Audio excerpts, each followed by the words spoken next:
fire.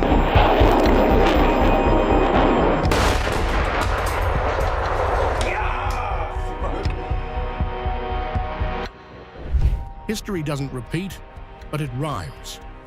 80 years after the last German-Russian war ended, Chancellor Friedrich Merz just drew a line in the sand that Putin cannot ignore.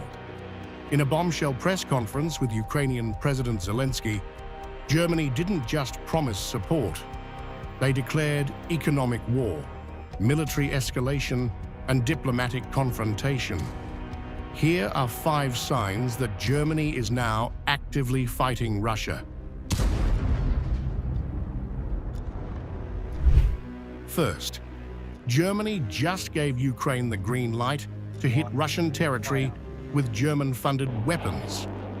No restrictions, no limitations. This isn't defensive aid anymore. This is offensive capability.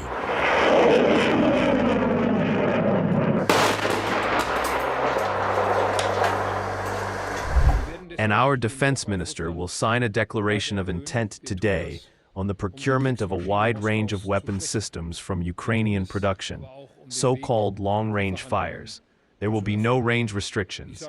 Ukraine can thus fully defend itself, even against military targets outside its own territory. Translation: German money is now funding Ukrainian strikes on Russian soil. That's not aid. That's participation in warfare. Germany is leading the charge to cripple Russia's war machine through economic strangulation. The 17th sanctions package wasn't enough. They want more blood.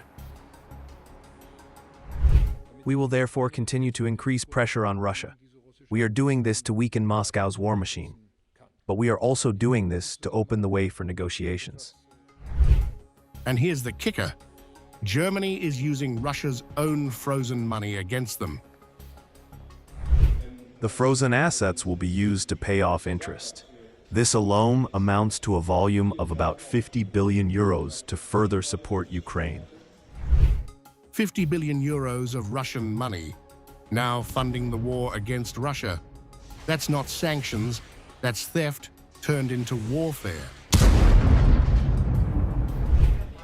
Germany isn't just sending weapons anymore, they're building them. Joint production facilities, industrial cooperation. This is 1940s war economy tactics in 2025 clothing. I am glad that today we have new agreements on joint projects. We will not discuss all the details in public, but today we have agreements on investment and production in Ukraine. First of all, weapons. This is the production of drones, which allows us to save the lives of our soldiers most effectively. German factories producing Ukrainian weapons to kill Russian soldiers. The irony of history is that Germany is once again ramping up military production, but this time against Russia, not with them.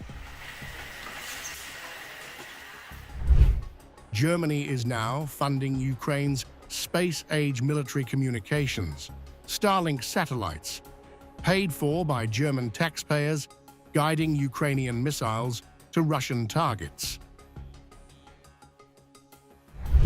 We are financing a considerable part of the Starlink coverage of the country. This isn't charity, this is Germany paying for Ukraine's digital battlefield superiority.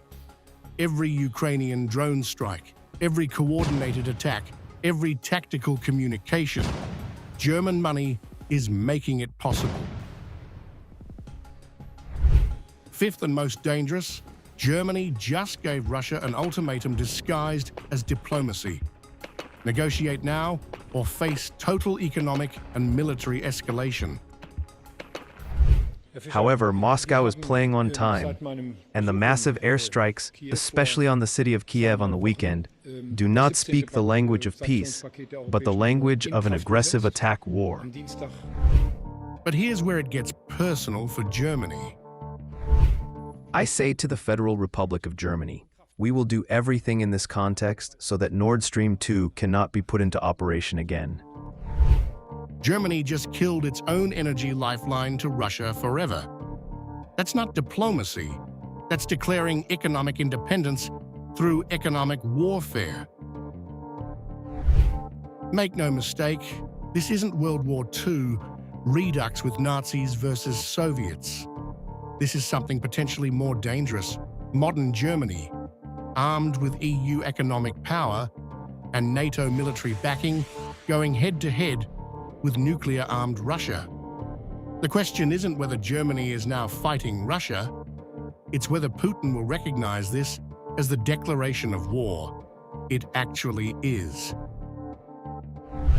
In my opinion, if Ukraine is not present at the NATO summit, then it will be Putin's victory, but not over Ukraine, but over NATO. The chess pieces are moving. The economic weapons are deployed. The military aid is flowing. And Germany, the country that once divided Europe, may have just chosen the side that determines whether Europe survives intact or fractures under the weight of a new continental war.